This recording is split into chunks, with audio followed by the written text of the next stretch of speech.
Welcome back, Chrissy. We're so happy to have you. I am so happy to be here. Why don't you tell all our WoHos about your podcast, the rebranding, and what your history is with this movie? So the podcast is rebranded into a truth behind your favorite films. So any crime movie, I love to focus on made-for-TV movies. And this movie today is one of the first made-for-television films that I've ever seen in, 1981? So what was I, about 6 years old when I watched this for the first time? Because it was on TV, like a Sunday night, Monday night movie. And I used to just adore those movies. That's why I figured I should switch the podcast to, because I love film. And I'm into true crime. So this is one of those ones. It is not based on a true crime, but it is horrifying. It could definitely be a true story. I could see someone doing this. Yeah. Yeah, it's perfect for the podcast, and you always bring such bangers. We're really excited to talk about this one today. So this one is called Don't Go to Sleep. IMDb says a young girl begins seeing the ghost of her sister who died in an accident a year earlier. This was written by Ned Wynn, directed by Richard Lang. It stars Valerie Harper, Dennis Weaver, Ruth Gordon, Robin Ignico, Oliver Robbins, and Kristen Cumming. Theme music composer Dominic Frontier, and cinematography by Chuck Arnold. The editor was Patrick Kennedy. It has a sleek running time of 93 minutes. I love a short film. Yes, me too. And this one's snappy. I feel like it uses its 93 minutes well. It does. It gets straight to the point, too. It starts off creepy. I love, okay, this is going to be a sidetrack. I just realized the reason I love a movie that brings you with a road, and it always starts off with a view of a road and the family's driving. I think this movie starts that way. And also the Goonies, when they're on the road and they're riding their bikes and the camera's above in the forest. If I'm remembering correctly with Don't Go to Sleep, they do the same thing. Like the family's driving in the car and they're taking you with them to begin the film. Creepy. Yeah. I agree. I feel like the first season of American Horror Story also starts that way. And then Stepford Wives, I think, starts that way. Yes. And yeah, just I feel like moving is so not fun for everybody and scary. So that's such a good point. Already, you're unsettled like the family is. Yes. You're already in the same vibe as they are in. It's cool. Mm-hmm.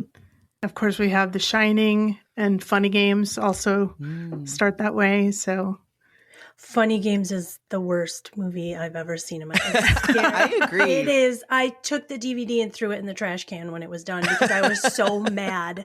I still think about it to this day. I still think about, I've only seen the remake with Michael Pitt. Well, it's basically then you've seen the whole thing. Yeah, because it's basically a shot for shot. Yep. That's my answer every time. What's the worst movie you ever saw? Funny Games. I feel like it's so not fun. It's the least fun movie of all time. Because I like bad. Obviously, I like horror movies, so I'm okay with watching bad stuff happen to good people. But that one, you're just bummed out, and it never lets up. No. Yeah. I didn't like that at all. I thought I was watching a movie with Michael Pitt. I had a crush on him at that point. Me too. Boardwalk Empire might have been out around that time. And I was like, I was at a flea market and Funny Games was $1. I was like, oh, yes, Michael Pitt. He's so hot. And I hated him so much.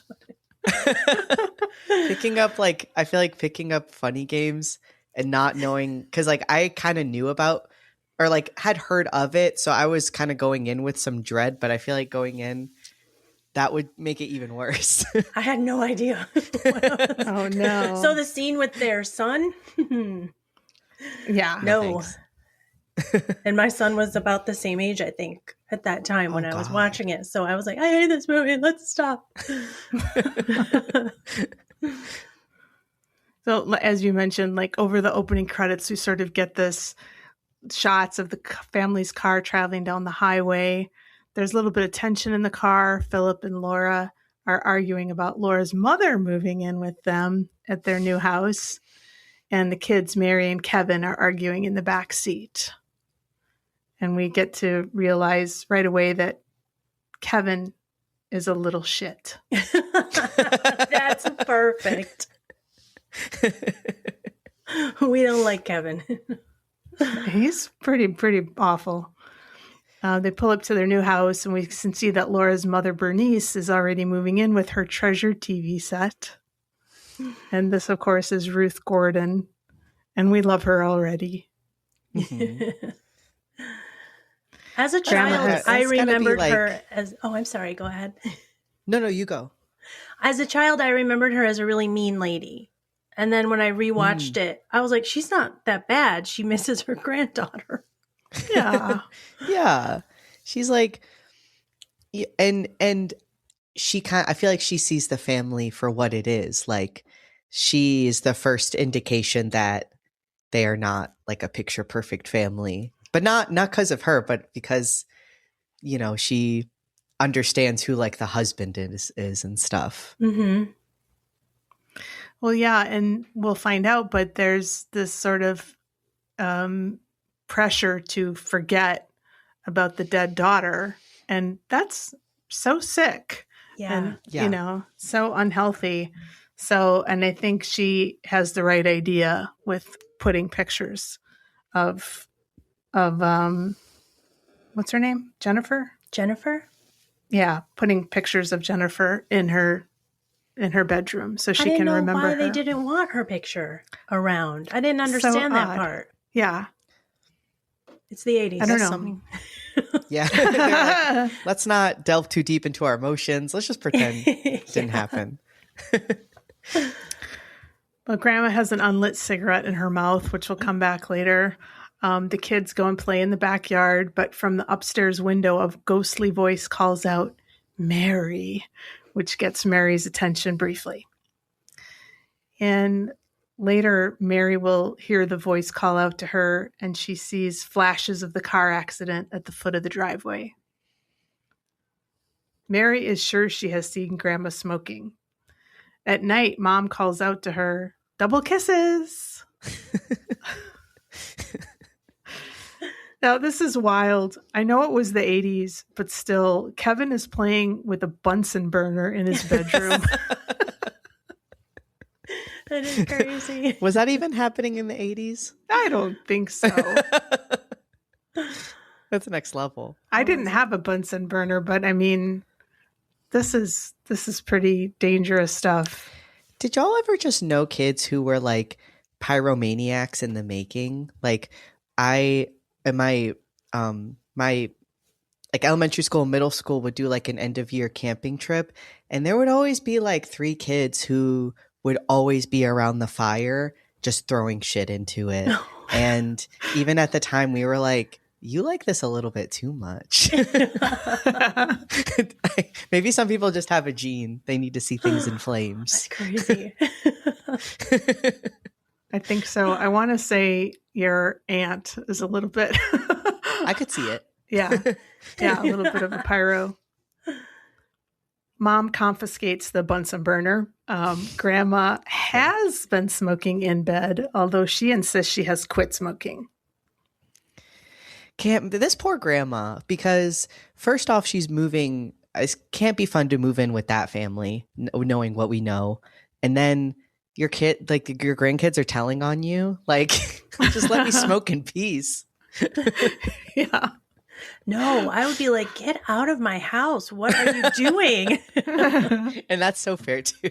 I don't know how they wouldn't know. It's like the stinkiest thing ever. I know. Yeah. Mary is having trouble sleeping, and I wrote, maybe it's her collection of creepy dolls. Yes. Some of which seem to move on their own. Oh, With that creepy music behind it. Yeah. They had a great Yeah. soundtrack for this. Yeah. It was really good. A raspy, whispery voice calls out, "Mary." And then we get the weirdest kiss scene in TV history.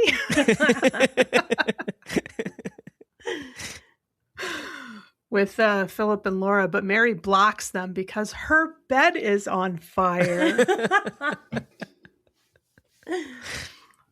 Bernice says kids shouldn't be smoking in bed.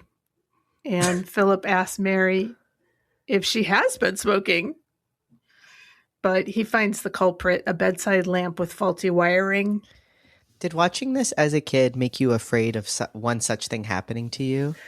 So everything I ever watched as a kid has formed me into this paranoid person. If you listen to my podcast, I mean it, to like stay paranoid, because I mean, my poor child is very overprotected, but I just thought all of these things happen. Like, I think it prepared me. Faulty wire. I knew, I would unplug things in my room. Like, I wasn't the kind of person that, even recently we were leaving the house. So I'm like, or I was cleaning the attic because I didn't clean up here in a while, like rearranging. And I noticed how many things are plugged in. And I'm like, what am I doing? I'm never even up here. I'm thinking of that, like the bed on fire. And like, I had movies. I think I mentioned in another episode we did, I watched 10 to Midnight with Charles Bronson as the same age. And I knew how to always lock your door, how to have weapons ready in your home because someone's going to break in. So all of these stuck with me. I knew from this movie, don't go to sleep. Don't get on the roof. Don't do that. Don't tie people's shoes in a car together. Don't drink and drive. I relate to that so much because I think I maybe watched a few too many, like I can't even say what they were, but movies about like death or getting killed. And we lived in like a very safe neighborhood, but I remember one time walking to school with like a tote bag, and I was super young, and like this car just slowly drove by, and in my head I thought, put the tote bag in front of your body because this is a drive-by. He's gonna kill me. Like, no way. Like that. Your mom. And I'm sure it was just some guy, and then he sees me like freaked out. And that I really is my think life. it was like movies. Anywhere I go, everything I do. Someone knocks on my door, I'm like, everybody get down. Don't answer the door. Do you know how many people get killed this way? Well, it's so nice with ring cams. I'm really thinking of getting one because I feel the same way. Like, why is somebody knocking on my door? Simply Can't Safe. Be good. You got to get a Simply Safe system. I have cameras everywhere. Okay. Yeah. No, I've been thinking about it a lot, actually. It's really good. You can also talk to them. We were at a restaurant. We were having a date night finally. We get to this restaurant. We're getting a notification on our Simply Safe camera at the door. And we're looking at it, and it's some girl. And she's like, "Hello, are you home? I need my cat." We're like, "What?" And her cat had climbed about 30 feet up into a tree in our backyard that has a huge fence around it. She wanted us to come home and get the cat. And I was like, well, we'll be home in like a couple hours. But she was calling the fire department, and people on like the Facebook page of our neighborhood were writing about, where are the people that live at this address? And I'm like, can you stop putting my address on this internet? Like, and I was freaking out, and they took it all down. We got home. We had to leave the date. And my husband saved the cat himself because little thing to know, the fire department does not help with that. I did not know that. What? From like Tom and Jerry and all those cartoons saying the fire department comes. I thought they come and help. Propaganda. They don't. Well, that's good shocked. to know. So that was what like are you an supposed to implicit do? belief I had. You're supposed to have your husband climb up to 30 feet. And it was raining, and he had a ladder, and he's climbing up. And this girl, she goes, "You can shoot things at my cat." She was like taking these like a tennis ball was in our backyard for our dog. She's like throwing it at her cat. And I'm like, well, what are we going to do when it starts to fall? Who's going to catch it? But my husband got it down. Like he like put something up there, and the cat climbed onto it, and he was pulling the cat down, and he saved the day. He's a hero. Wow. That's amazing. Okay. That's amazing. And that was a plug for Simply Safe. Yeah. If they want to sponsor Chrissy's podcast And yours. and mine. Ooh, yes, please. That reminds me just that my dad once, like, because I really try to, I get kind of freaked out about the idea of, like, you know, my location being known because, you know, to a rando. And like my dad was friends with like all these random people from Facebook groups on his Facebook. And he would just share like, you know, just went over to my son's house. He lives right by me, like on this street. And so I just was like, no, like, No. come on, man. Oh no. Which is so crazy because growing up, all I heard as a kid was like, don't talk to anybody on the internet, like don't give your name out. And then I feel like some people just don't think like you're just putting it on blast to everybody. That's crazy. Yeah. Need to be Have you careful. ever seen that woman? I've only seen her on Facebook. I think she has a TikTok. She can like take any of even these videos of us right now, and she can find where we live, and people will challenge her, especially people that don't have their full name on Facebook or anything. And she will always find your address, and she will show you the Zillow pictures, but she'll block out the address, and she'll go, and this is your bathroom, and this is where you sleep, and she'll show you everything. Oh my God. Crazy. And she's just a lady. Just doesn't work for the CIA or anything. And so I'm like, I always worry, like the window back here, she'll do stuff like that. She'll be like, now I see a window like this in your picture. Crazy. Oh no. That's wild. To also volunteer for it is so bold. Right? I'll send you a link because she scares me. That does sound super scary. I think it's really impressive though when people can find can coordinate, look at the coordinates of like some place and like, you know, the shadows in the sky and like they know exactly where a location is. I think that's all really cool. But as long as I'm not at that location. Yeah. I'm far away. So Mary's all freaked out. Her bed was on fire, you know, understandable. That was a pretty rager. That was a raging fire too. It wasn't, and they put it out themselves. I'm like, what are they doing? Yeah, call somebody. She's still crying, understandable, in Kevin's top bunk. And Kevin says she can play with his toys, but not all of them. Philip thinks he can repair the burnt up bed with paint and varnish. Okay. I feel like this family has some money, you know. The house looks pretty big. Also, do you remember the part, it just came to me, where Mary's crying and then Kevin sees his Bunsen burner sitting on the table with the lamp and he just like grabs it and hides it behind his back? Possibly the Bunsen burner had something to do with this. Yeah. Yeah. Laura worries that Mary may be reverting back to her old self with the nightmares. There's an outside shot of the house, which reveals the address is 13666. The voice is back harassing Mary. She starts screaming, and her parents go to check on her, but everyone is getting a little annoyed with her. Kevin says, okay, Mary, no more Mr. Nice Guy. He records himself the next day heavily breathing and plays the cassette the next night to scare Mary. Mary goes to get Mom and Dad, but Kevin gets rid of the cassette player before Mom and Dad can come in. Laura wants Grandma's pics of Jennifer taken down. Bernice reminds Laura that the accident was no one's fault. Mary is having trouble sleeping. The voices are calling her. Kevin goes and gets the parents, but Grandma comes upstairs smoking. Mary looks under the bed and finds Jennifer in her pose. My favorite.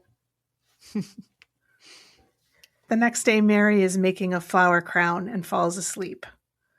The parents are polishing up the bed frame. Laura wants Mary to see a counselor, but Dad is against it because he's afraid with his new job he will look bad. What a hell world. Like this kind of plot point of like, well, everybody's going to know I've got like a freakish like child, so let's just not do anything. That's so crazy. It is. Jennifer visits Mary in broad daylight and says she'll never leave Mary again. Jennifer says the rest of the family doesn't love or miss her like Mary does. She says Mary has to keep it a secret that she sees Jennifer. Jennifer says that Kevin spies on Mary, so they will have to take care of Kevin. I love that scene. It's so creepy and it's almost a little blurry. How do they everything looks like a dream, obviously. And it's her little flower crown. I always wanted one of those. After watching that, it's like, oh, how creepy. You get to talk to ghosts and wear flower crowns and run around outside and you're plotting to kill your brother. It's crazy. Yeah, it is so I'm watching this at 6. That she's also like, yeah, okay, yeah, we'll kill Kevin. Like, there doesn't seem to be a lot of protest. And we're gonna do it quick too. We're not gonna really plan this out. It's gonna happen tomorrow. Kevin's bed falls on him and gives him a goose egg on his forehead. When Laura notices it, she tells him to be careful. And then we have the Bernice and Philip's martini scene. So Bernice comments on Philip's drinking. The night of the accident, Bernice was pushing drinks on Philip. And so I just love this tension between this, Philip and Bernice, typical, son-in-law, mother-in-law dynamic. Uh-huh. Mm-hmm. Pushing drinks on him when he's about to drive his entire family home is kind of crazy. That is a wild thing to do. It reminds me, I went to this holiday party the other day for the gym I go to, and I was talking to this guy, and he just gets a full martini, and then immediately after is like, all right, see ya, have a good night. And I just was so shocked. Oh my God. And then I found out 2 days later, he was like, yeah, I was getting my kids ready this morning. I just was like, you have children. You have children. I know some people can handle their, I'm not saying he drove positively wasted, but just downing a martini like that would do me in. So I was just like, oh, you're going right now. Oh, okay. Before it kicks in.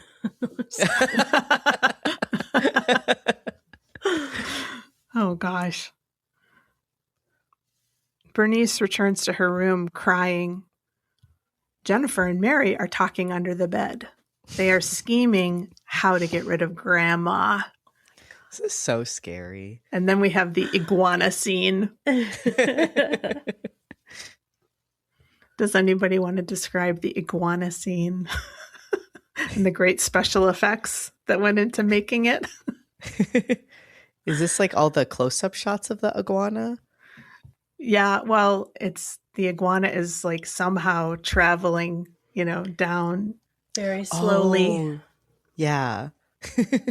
Actually, it wouldn't be down though, right? It's just down the hall, but it looks like it goes downstairs and, all through the house, but it's just right around the corner, actually. But that's true.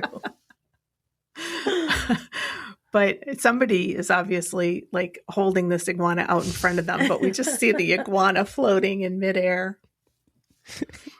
And this poor iguana. I know. Where am suspended. And then somebody puts it under the covers of Grandma's bed, and it, goes up the covers and scares her nearly to death. That's wild, because I lost a hamster once and woke up with the hamster in my bed. It really wasn't that bad. I was like, oh, there he is. Yeah, I was like, would it really scare you that bad?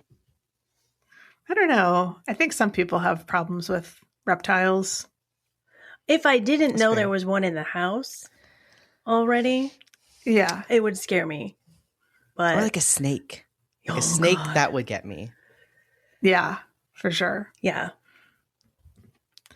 The ambulance comes and Grandma flatlines. Kevin notices that the string that was keeping the iguana's cage closed has been removed, and he fights with Mary. There's an exterior shot. The house number is 13666. Jennifer and Mary are talking about going to the counselor. Jennifer says the main problem is Kevin. And then we get the counselor scene, which is pretty buck wild.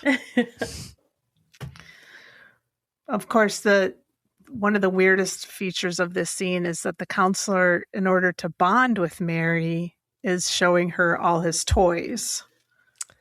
And he has got creepy a lot of toys. Yes. And she's like, is this part of the counseling? She's very confused by his behavior. But Mary tells Dr. Cole that Jennifer is dead and that's it. Her acting here is so good. Like, she just conveys the vibe of like trying to appear to be normal so well. Like you can clearly see she's putting on a front. Yeah, this little girl is so good. She is really good. I was wondering what she has been in since, because I didn't understand why she wasn't such a big name after this, because she was so good and creepy, and she like she should have been in Firestarter, you know what I mean, or something. Mm-hmm. Yeah. I love Drew. I love me some Drew Barrymore. Just saying, like, movies like that, I wanted to see more of this girl in my life. Mm-hmm. We get an exterior shot of the house. Did you know the house number is 13666? It's like, why didn't they? I wonder if they even were like, and we should name the street like Satan Street, Devil Street. They're like really pushing it home. Lucifer Drive. Yeah. Laura's in the kitchen and the kids are outside playing frisbee. Mary tosses the frisbee onto the roof. Kevin climbs up on the roof and crawls on the roof until he gets to a window which opens on its own.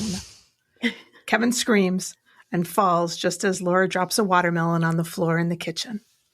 Best scene. And then immediate jump cut to the funeral.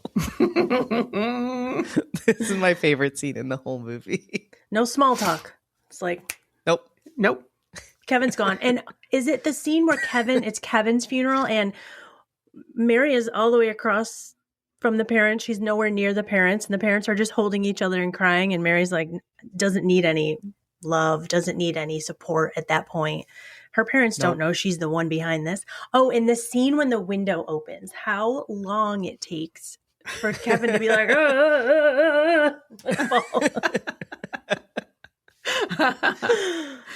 And also, of course, the coffin doesn't go directly into the ground, of course.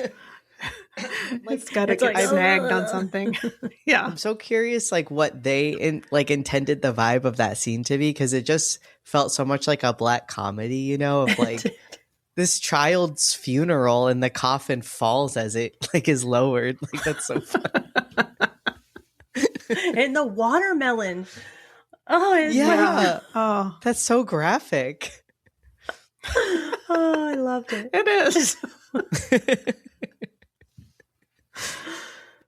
Like, how did you feel? Do you remember how you felt as a kid watching this? Like, I just feel like that scene is so shocking that, you know, nothing shocks me anymore. No. It's like, I do remember my mom recently told me, because of my TikTok and everything, she's like, I cannot believe you watch these movies. And I was like, you were watching them with me. I'm like, it was like Sunday night at 7 p.m.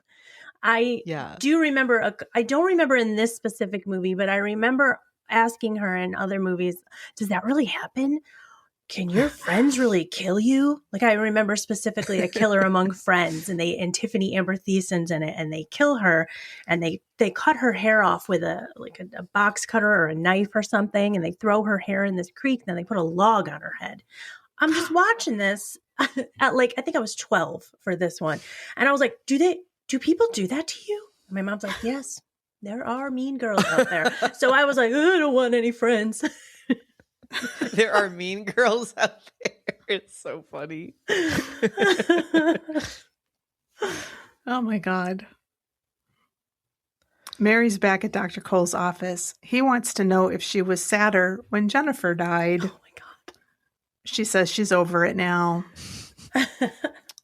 I'm used to it. Yeah.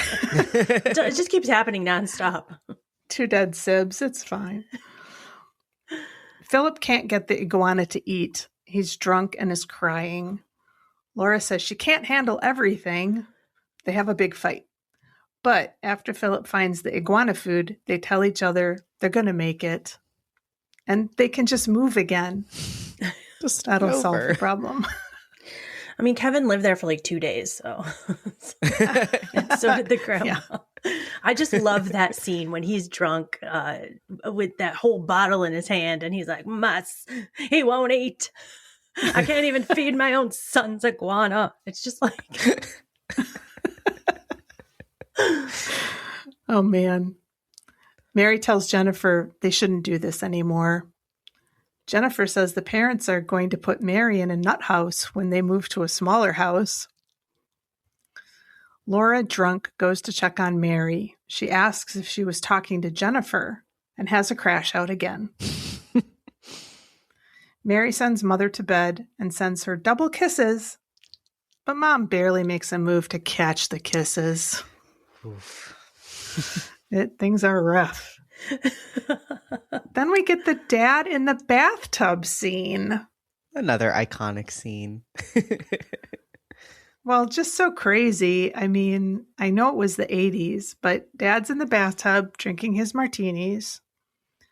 And daughter comes in and she's going to dry her hair with the hairdryer. I love the mounting tension in this scene because you know exactly how it is going to end as soon as you see him in the bathtub and anything plugged in.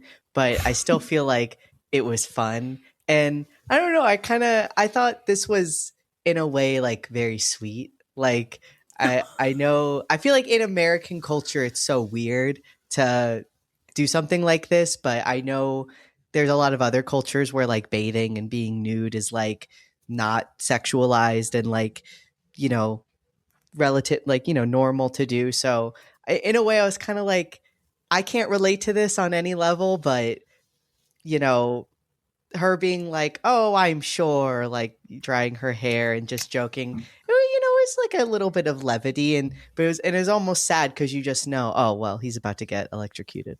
And it is sad because it shows you how close they are.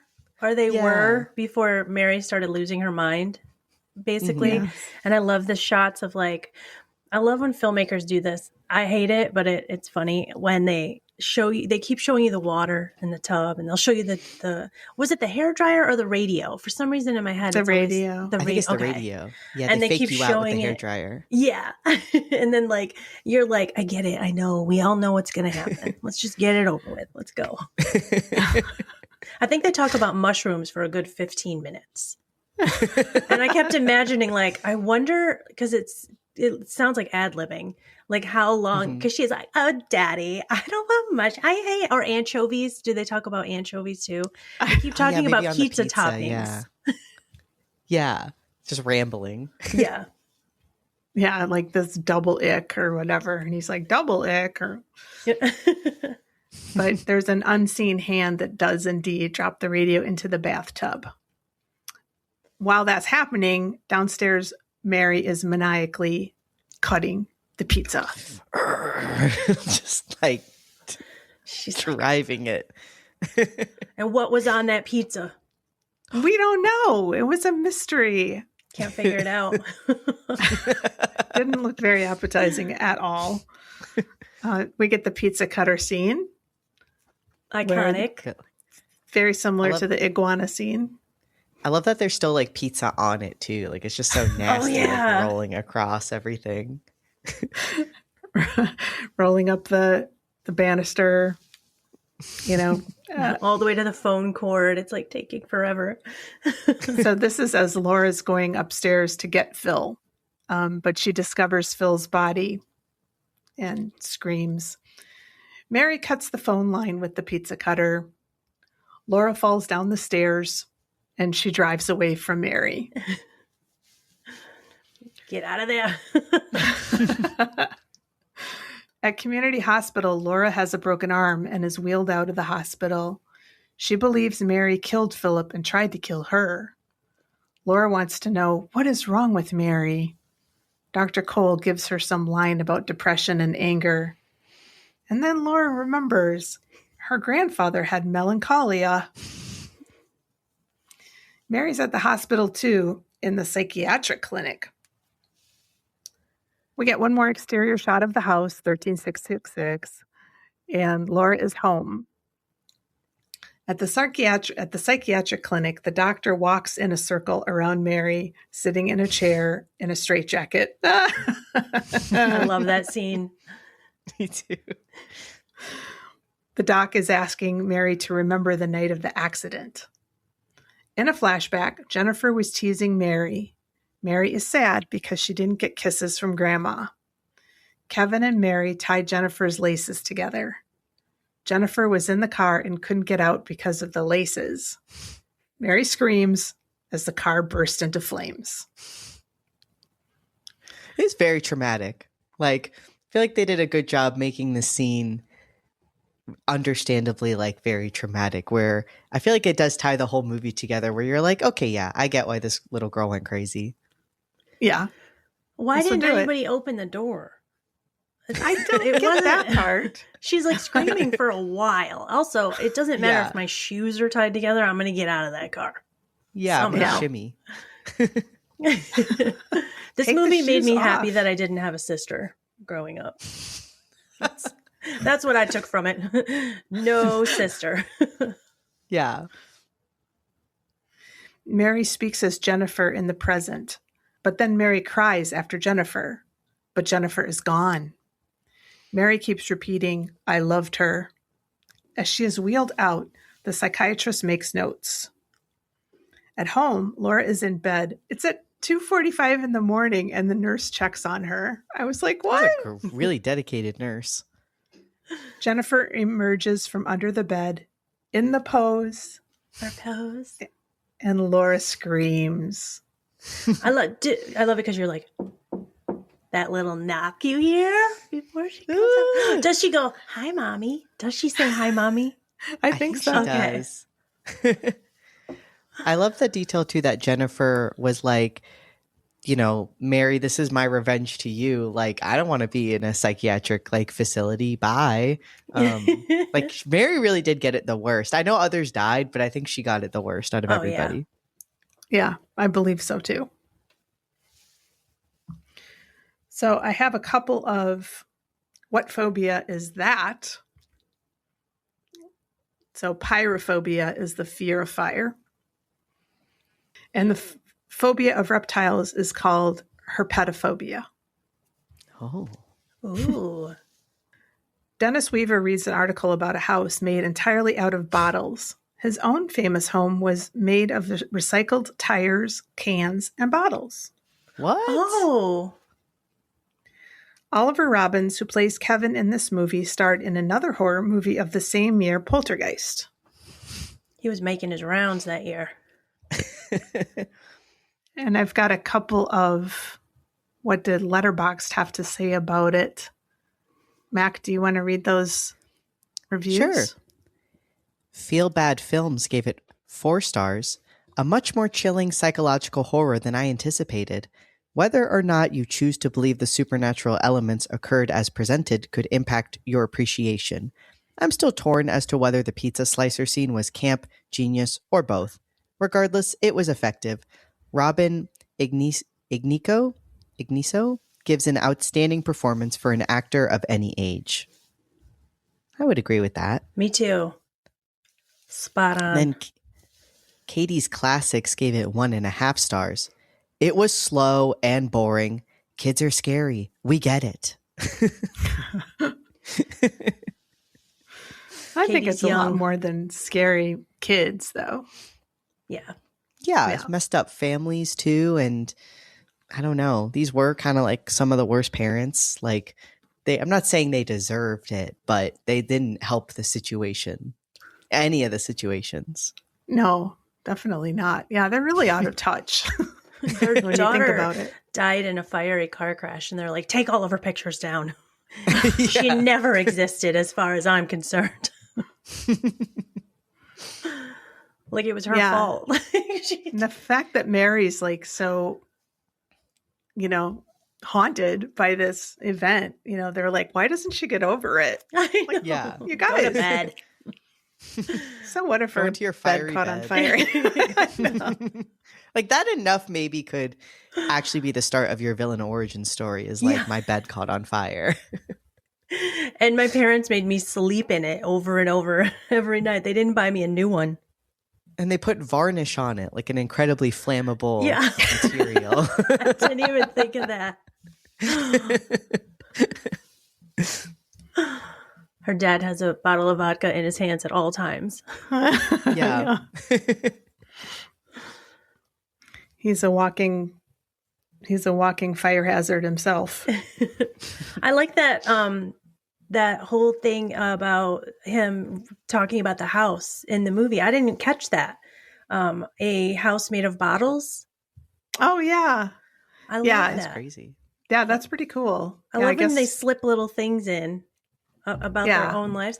Like, I know I already talked about the Goonies, but we just rewatched it and I knew my poor husband, I was saying every word, even like background characters. But there's a part where Sean Astin is about to fall down like the water slide and he yells, "Holy Mackenzie." And I was like, stop the movie.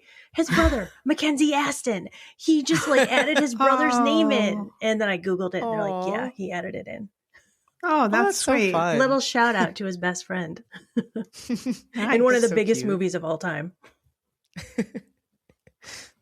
That's a brother. Anything else we want to say about this classic made-for-TV movie? I mean, I'm amazed that this was on TV. I know. Mm-hmm. It's scary.